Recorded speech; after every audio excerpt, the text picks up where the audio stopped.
compartir es la imposición de manos. Y vamos a iniciar. Hay dos textos base. Uno se encuentra en Hebreos capítulo 6, verso 1 y 2. Y el otro escritura está en 1 Timoteo capítulo 5, verso 22. Que son, vamos a decir, los generales de esta enseñanza. Amén. ¿Estamos listos, hermanos? Amén. Dice la palabra del Señor. Quiero, antes de empezar, hermanos, darle gracias a Dios porque nos permite estar aquí. Y me acompaña mi amada esposa, Juana Mello, y también mi hermano Marcos Alvarado y su esposa, mi hermana Lupita, de la ciudad de Mexicali. Y agradezco al Señor porque no me mandó solo, venimos en equipo. Amén. Pues le damos gracias a Dios por ello. Estoy contento de estar con el pueblo del Señor, con algunos pastores que ya han tenido el gusto de conocerlos de Morelia y de algunos lugares. Bien, vamos a aprovechar el tiempo y dice la palabra del Señor en Hebreos 6, verso 1.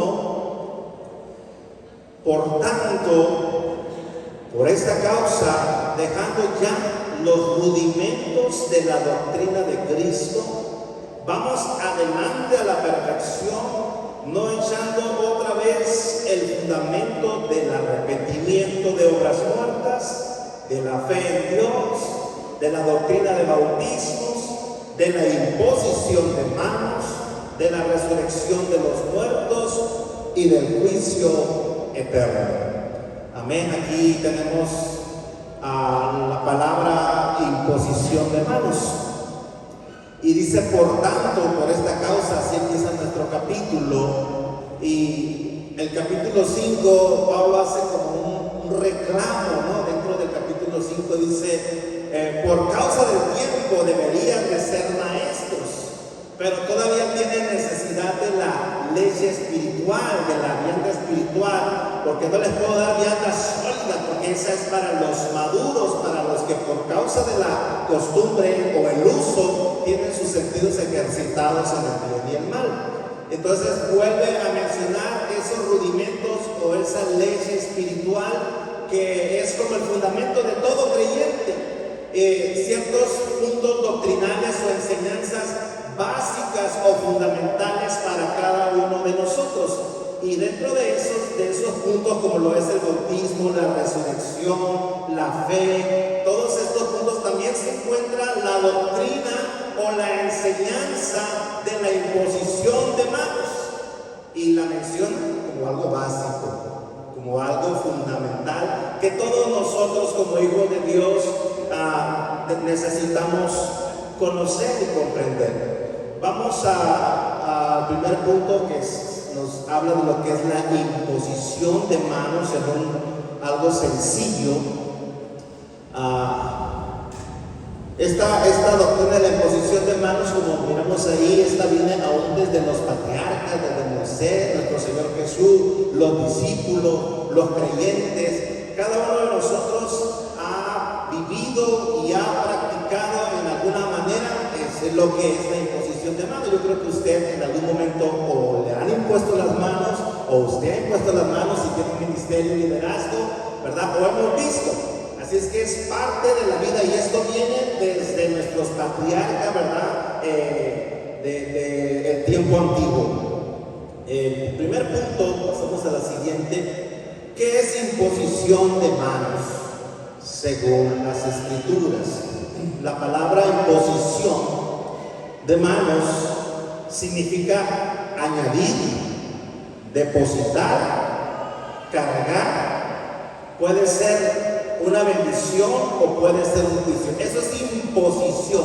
Añadir algo, cargar algo, depositar algo, ya sea para bendición o ya sea para juicio, según lo vamos a ver en la Escritura. Eso es imposición. Cuando le agregamos manos, las manos, hermano, representan dominio, representan fuerza, representan poder, dirección, orden, disposición y en algunos casos homenaje, ¿verdad? A veces a través de las manos se rinde cierto homenaje. Cuando unimos las dos frases, imposición Y luego las manos, podemos decir, la imposición de manos es poner las manos sobre una persona o sobre un animal para depositar con autoridad algo, dependiendo del propósito o del motivo de la imposición.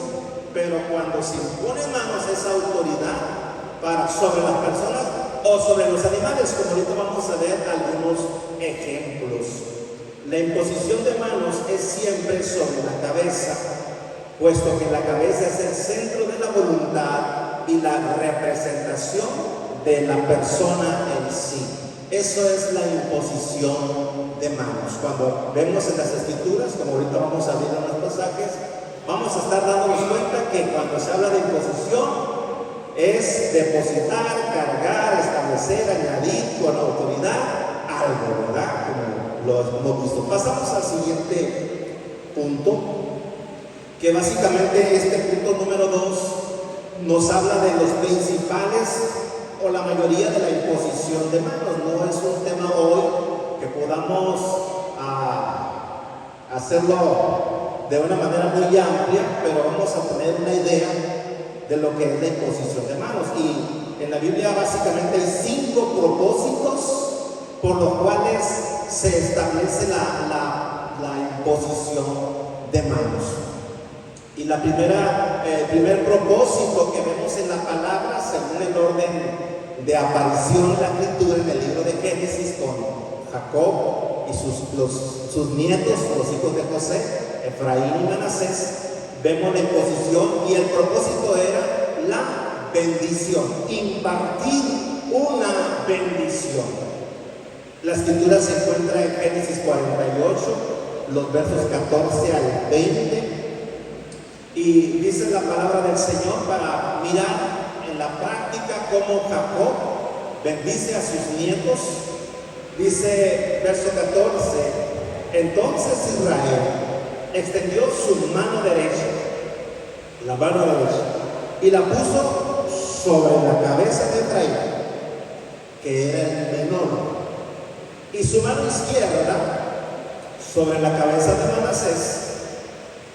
Dice, colocando así su mano adrede o con la intención, aunque Manasés era el primogénito, y bendijo a José diciendo: el Dios en cuya presencia anduvieron mis padres, Abraham e Isaac, el Dios que me mantiene desde que yo soy hasta este día, el ángel que me libera de todo mal, bendiga a estos jóvenes y sea perpetuo en ellos mi nombre y en el nombre de mis padres Abraham e Isaac, y multiplíquese en gran manera en medio de la tierra.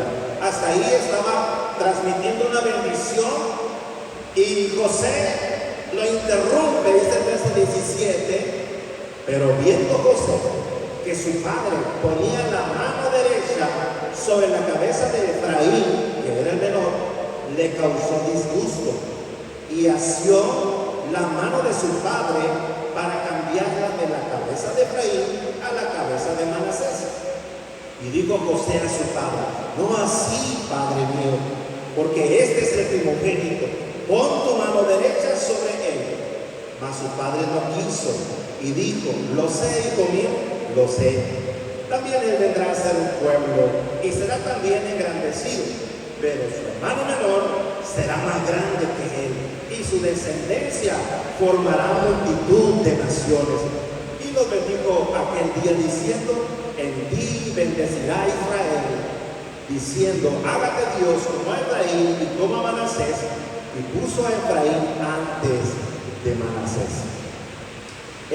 Lo que podemos observar en este pasaje es que se conocía algo de que la mano derecha transmitía bendición y autoridad y se ponía sobre la cabeza.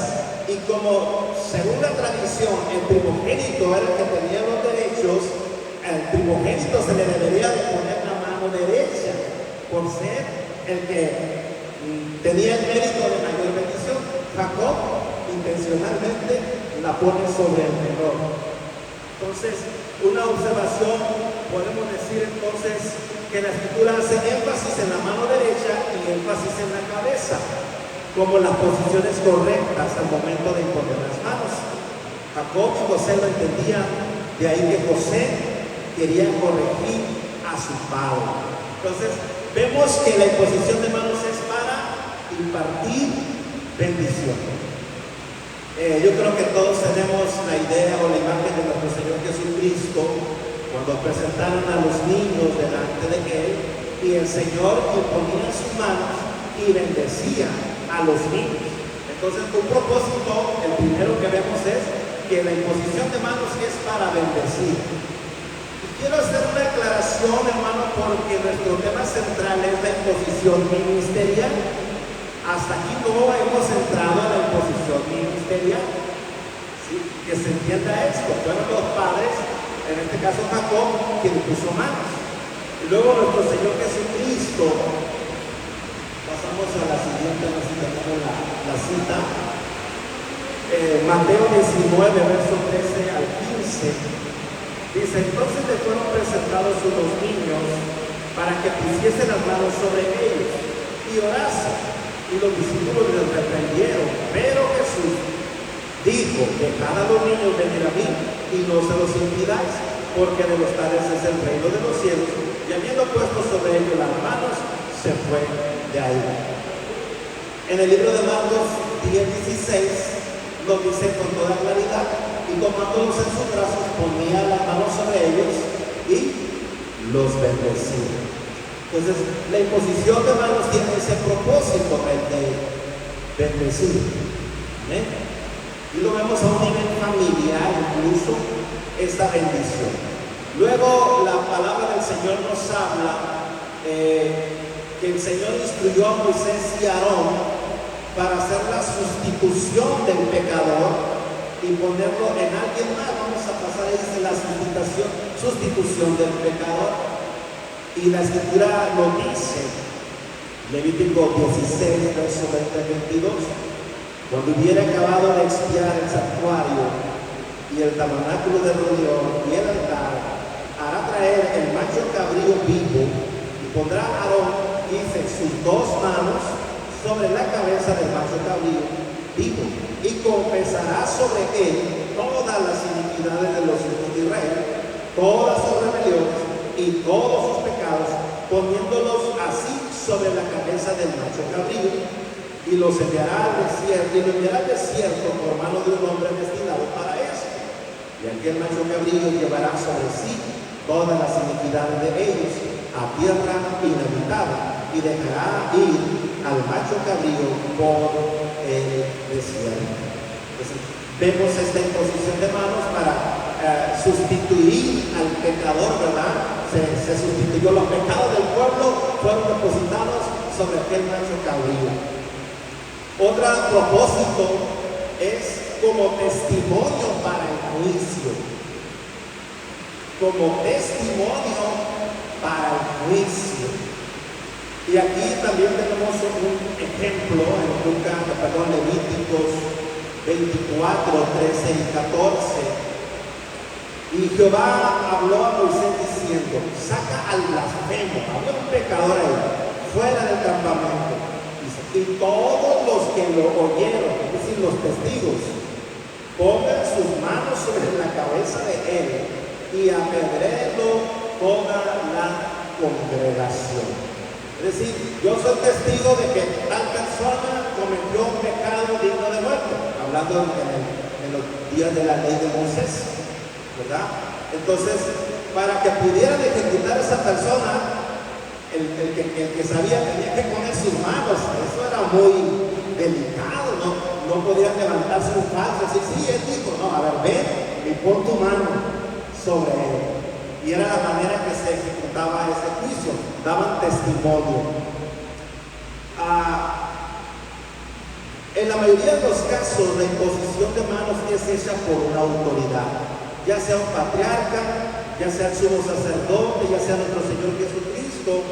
Sin embargo, en estos textos, por orden del Señor, fue el pueblo quien impuso sus manos sobre la persona que había blasfemado, en el caso de testimonio contra el blasfemo, ¿verdad? Ya hemos visto tres, hemos visto lo que es la bendición, impartir bendición, la sustitución del pecador y como testimonio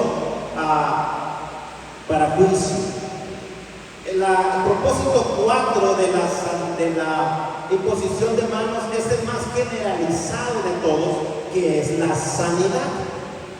Yo creo que es con el que incluso nosotros mismos estamos más identificados o más relacionados cuando hablamos de la imposición de manos. Y de hecho la Biblia pues tiene más testimonios acerca de la sanidad a través de la imposición de manos. Tenemos algunos ejemplos aquí en la vida de nuestro Señor. Marcos 7:32 dice: y le trajeron un sordo y tartamudo y le rogaron que le pusiera la mano encima. ¿Cuál era el propósito? De que este sordo y tartamudo pues sanara. Otra escritura, Marcos 8:23 dice: entonces tomando la mano del ciego le sacó fuera de la aldea y escupiendo en sus ojos le puso las manos encima y le preguntó si veía algo, ¿verdad? Era para sanidad. Lucas 4:40 ya lo hace más general, la imposición de manos a más personas. Dice: al ponerse el sol, todos los que tenían enfermos de diversas enfermedades los traían a él, y él, poniendo las manos sobre cada uno de ellos, los sanaba. Entonces, es una práctica dentro del pueblo de Dios, y específicamente por nuestro Señor Jesucristo, que a través de la imposición de manos impartía sanidad, traía sanidad. Otra escritura está en Marcos 6:5, y esto es muy importante porque dice: y no pudo hacer allí ningún milagro, solo sanó a unos pocos enfermos, sobre los cuales puso sus manos. Al hablar, hermano, de la imposición de manos para sanidad, es importante entender que es una acción que tiene un propósito, pero no vamos aquí tenemos que tener cuidado de pensar o de creer que para que una persona sane siempre se tiene que hacer la imposición de manos. No es así, ahorita lo vamos a mirar. Otros ejemplos ahora de los discípulos del Señor en el libro de Hechos 9:12 dice: y había visto en visión a un varón llamado Ananías, que entra y le pone las manos encima para que recobre la vista. Hablando de Saulo, de Pablo, ¿verdad? Ananías puso sus manos sobre Saulo para que recobrara su vista. Era sanidad. Hechos 28:8 dice: y aconteció que el padre de Publio estaba en cama, enfermo de fiebre y de disentería, y entró Pablo a verle, y después de haber orado le impuso las manos y le sanó. Y hay otra escritura en el libro de Marcos 16, hermanos. A ver cuántos alcanzan a captar lo que está aquí. Recuerden, los primeros versos dice: y por todo el mundo predicar el evangelio a toda criatura, el que creyere y fuera bautizado será salvo, mas el que no creyere será condenado. Y luego dice: y estas señales seguirán ¿a quién? A los que creyeren. Y empieza a hacer una lista, ¿no?, de las señales. Dice: en mi nombre echarán fuera demonios, hablarán nuevas lenguas, tomarán en sus manos serpientes, y si bebieren cosa mortífera no les hará daño. Luego aparece aquí algo importante: sobre los enfermos pondrán sus manos y sanarán. ¿Amén? Entonces, la observación que yo le decía hace un momento es que la imposición de manos no es un requisito indispensable para la sanidad. Se ha hecho, el Señor Jesús lo hizo, pero hubo ocasiones que aquel siervo le dijo: Señor, di la palabra y mi siervo sanará. Ni siquiera estuvo presente, nomás digo: no, pues que sane, conforme a tu fe se ha hecho. En el caso, hermano, de Pedro, nos mencionaban hace unos momentos que aún a la sombra de Pedro sanaban los enfermos. Y el testimonio del apóstol Pablo dice que Dios hacía grandes milagros a través del ministerio de Pablo, de tal manera dice que aún llevaban sus delantales o sus pañuelos y la gente sanaba, incluso decía, y se habían endemoniados, eran liberados también. O sea, no había imposición de manos, simplemente estaba operando la fe en el poder de Dios. Y quiero hacer una aclaración, quizás pudiera haber una pregunta, pero ¿y qué sobre los enfermos pondrán sus manos y sanarán? ¿Se está refiriendo a un ministerio, a una autoridad ministerial? ¿O no se está refiriendo a una autoridad ministerial? Mucha atención con esto. En la experiencia práctica, de ese día ya platicábamos ahí en la sobremesa sobre un punto como este, y en algunas ocasiones es específicamente para sanidad. Estamos hablando del punto de la sanidad.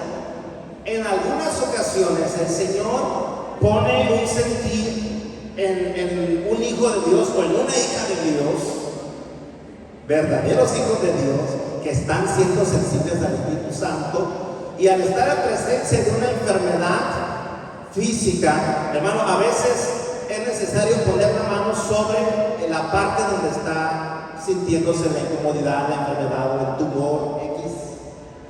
Pero puedo decir, no cualquiera. A veces, no siempre, el Señor va a poner ese sentir para que una hermana santa que sirve a Dios, a ver, esa hermana puede poner su mano sobre la parte donde está la enfermedad y orar. Yo a veces acostumbro a decirle a mi esposa, mira, la hermana dice que trae este dolor, ven tú, ayúdame, tú pon tu mano sobre ella y yo voy a orar. Y que Dios haga la obra. Entonces, porque para que sanen los enfermos, ese es un regalo que Dios le regaló a su iglesia. Amén. Es algo que Dios le regaló a su iglesia. Pero en algunas ocasiones, alguna mujer de Dios, un hombre de Dios, y aclaro, las mujeres pueden poner la mano sobre las mujeres, los hombres no. Los hombres no. Solamente una mujer santa a otra mujer que está necesitada de una sanidad. ¿Y cuándo? Cuando el Espíritu Santo ponga ese sentir, ¿verdad? Porque hay otra cosa que hace la imposición de manos en la sanidad. Cuando el Señor fue a su tierra, donde Él había nacido y lo conocía, dice que la gente no lo recibió como lo debían de haber recibido, no tenían fe. Y por causa de que el pueblo no tenía fe, el Señor no pudo hacer ahí muchos milagros. Entonces, ¿qué fue lo que pasó? Solo sanó a algunos cuantos. ¿Y cómo lo hizo? Imponiendo las manos. Una de las cosas que tiene el propósito de poner manos para sanidad es transmitir fe al que está enfermo. Para eso.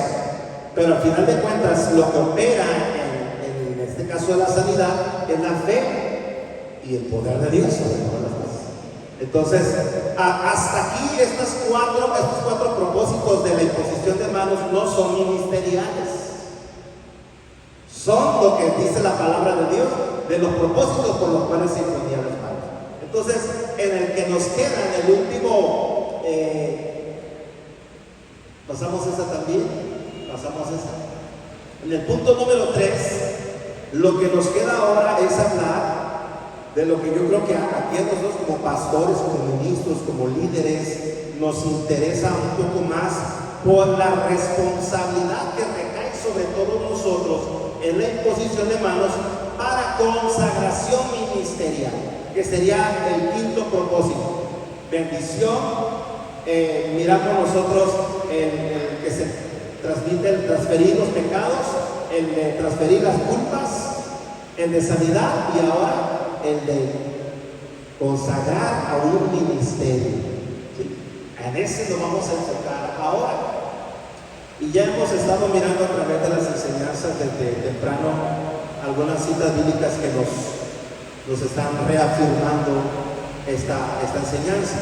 La imposición de manos también tiene que ver con el propósito de levantar nuevos ministerios entre el pueblo de Dios. Y aquí es muy importante entender esto, hermano. Nosotros somos ministerio de Dios. Somos autoridad de Dios por la gracia que Él nos dio.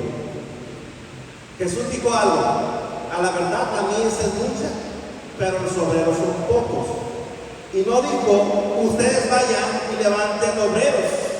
Dijo: rogad al Señor de la mies que envíe obreros a su mies.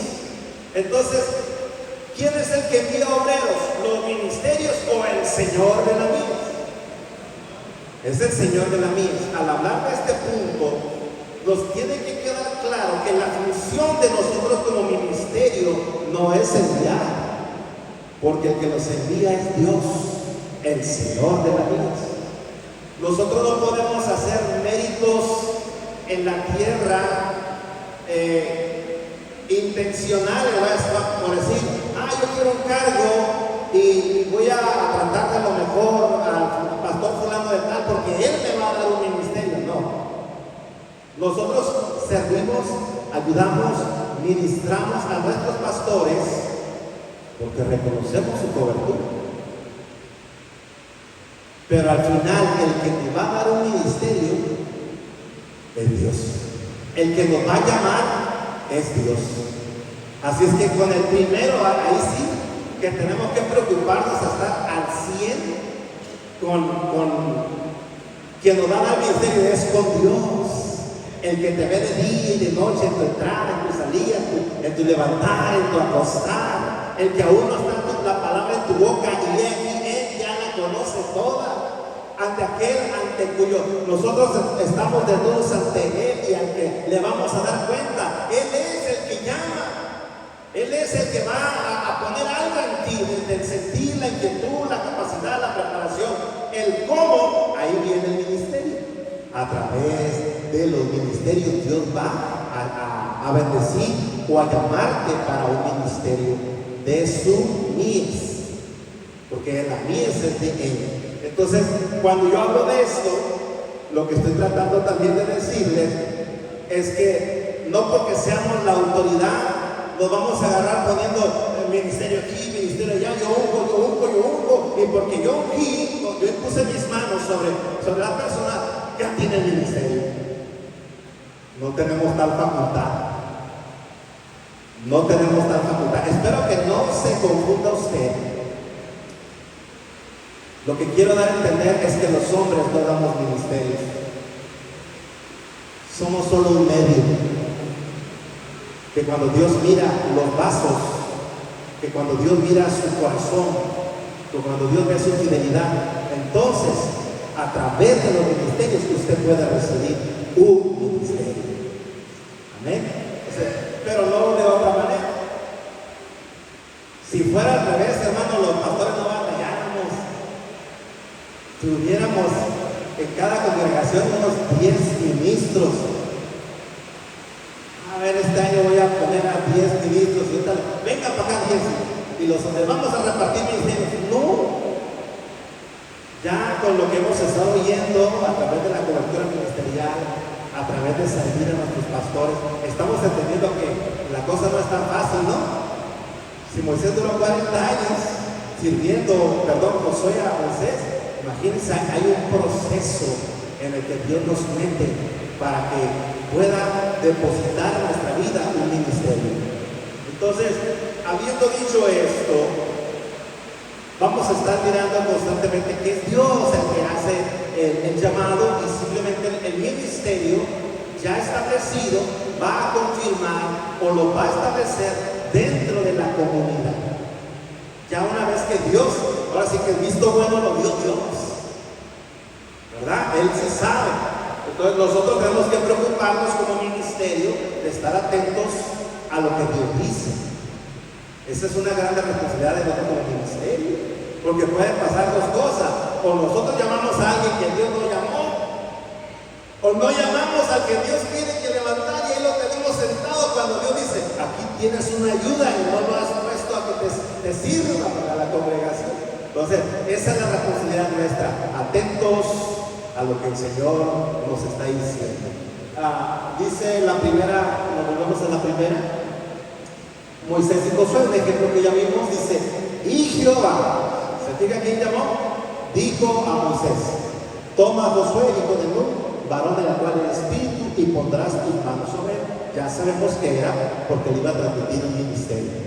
Y lo pondrás delante del sacerdote Eleazar y delante de toda la congregación, y le darás el cargo en presencia de ellos, y pondrás de tu dignidad, es decir, de la autoridad que Moisés tenía sobre él, para que toda la congregación de los hijos de Israel le obedezca. Y puso sobre él sus manos y le dio el cargo como el Señor había mandado por Moisés. Aquí el Señor de la mies le dijo a Moisés: apártame a Josué. Pasamos a la siguiente.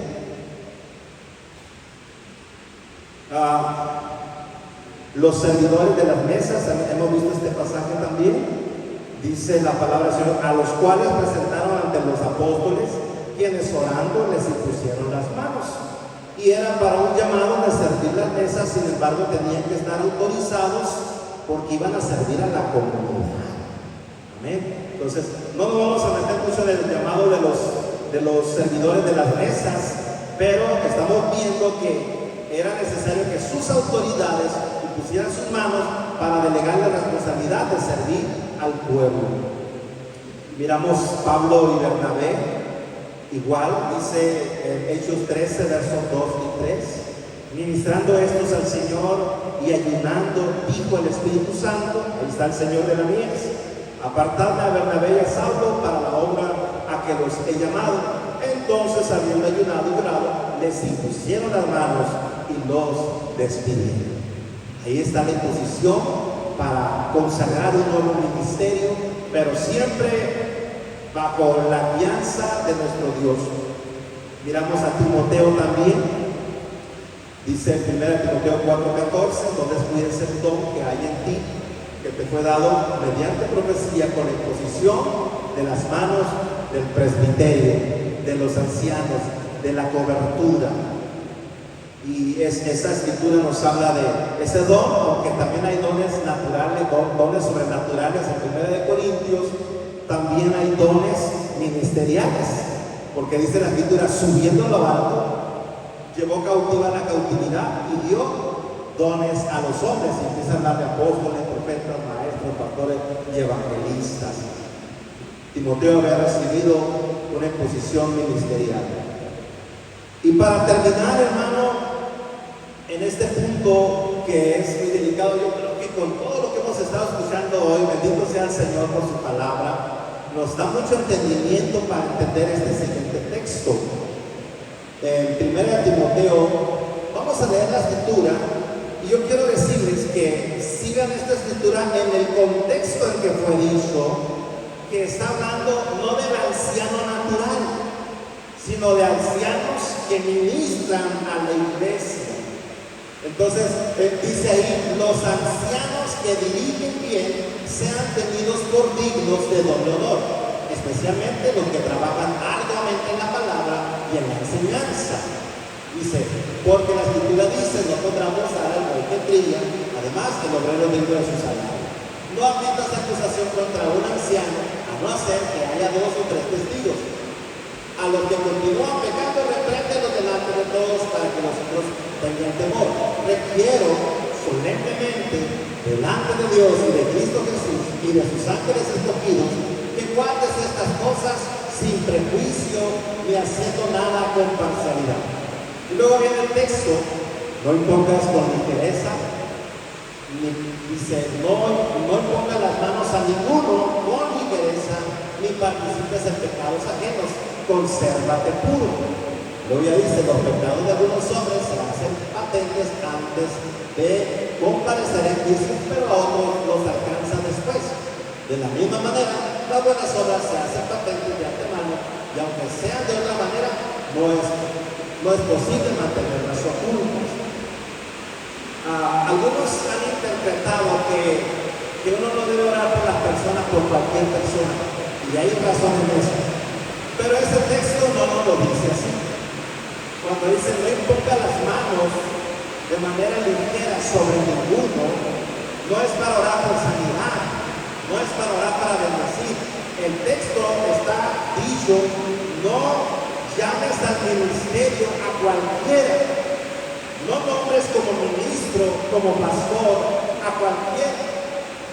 La parte que dice, ni participes en pecados ajenos, tiene que ver con la vida personal de aquel al que nosotros estamos señalando públicamente que va a ser un servidor de la iglesia. Luego se descubren cosas, luego se ven malos testimonios, luego hay malas acciones y dicen, pero es que ya está ungido, pero ya es de la congregación, ya es un ministro. Entonces, todo eso se debe hacer antes. Por eso las enseñanzas previas que se nos han dado nos dan toda la claridad de que para aparecer obispado, para desear obispado, o ser anciano, o líder de la comunidad, hermano, se requieren ciertas características, y para ello se requiere de tiempo de servicio. Entonces, hacerlo a la ligera es apresurarnos. Viene un hermanito, quizás se bautizó entre nosotros, quizás ya llegó y está entre nosotros, y lo vemos que trae capacidades y trae gracia, y es muy activo, y en donde quiera quiere estar. ¿Y qué dice el pastor? Gracias, Señor, porque me lo mandaste. Lo vamos a ungir el próximo mes. No te apresures. No lo hagas a la ligera. Vamos a empezar con lo que ya el Señor nos dio en su palabra. No sea que estemos comunicando con pecados ajenos, porque si el hermano que se le unge para el ministerio tiene ciertas mañas o costumbres malas, pero cuando usted pone su mano sobre él, usted está haciéndose cómplice. Pues usted lo puso, pastor, y me robó, me pidió prestado y ya se desapareció. ¿Y por qué le prestaste? Pues usted lo puso de ministro. Estás comunicando con pecados ajenos, te estás haciendo un cómplice, y tu reputación, pastor, ministerio, también queda manchada. Entonces dice Pablo, vale más que las cosas las hagamos no a la ligera, sino pensando bien todas las cosas. Hermano, este es un tema muy sencillo, es algo básico para nosotros, pero qué importante, porque yo creo que son de las cosas que la iglesia tiene que ir quitando de nuestras costumbres para llamar al ministerio, ¿no? Ahora sí, que el Señor de la mies envíe obreros a sus mies, y que orando y ayunando diga el Espíritu Santo, apartarle al hermano y a la familia del hermano para la obra que los he llamado. ¿eh? Y una vez que han sido probados, concluimos, hermano, la doctrina de la imposición, hermanos, debe ser considerada al momento de establecer nuevos ministerios. Entre nosotros tenemos a los ministros locales, algo que nosotros es una sana costumbre que tenemos en la Iglesia Apostólica, de que hay hermanitos que tienen ciertas habilidades y fidelidad. Entonces el pastor lo llama como ayudante del pastor, y es ministro solamente en su congregación, no en las demás congregaciones de la organización. Si es hermano, sigue dando testimonio de fidelidad, buen testimonio, ánimo, el Señor va manifestando que trae dones y ministerios. Entonces, con el tiempo, el hermano vamos a reconocerlo como un ministro del Señor, con un ministerio de los establecidos, de los cuales son 5. Amén. Entonces, eso nosotros lo tenemos, dice, únicamente como ayuda para su pastor y su congregación. También es un tiempo donde es puesto a prueba su testimonio y su llamado por medio de su fidelidad en su congregación. Dios manifestará uno de los 5 ministerios. Cuando esto suceda, entonces el equipo ministerial, el presbiterio, como usted lo guste llamar, será quien imponga sus manos para reconocer un ministerio de lo que Dios ha establecido en su palabra para bendición y edificación de su iglesia. Amén. Este es el tema, hermano, que comparto con usted. Amén. Voy a dejar el lugar, creo que tenemos todavía un tiempo ahí para algunas preguntas, pero ya nuestro organizador nos dice amén. Dios me lo bendiga, mis amados hermanos.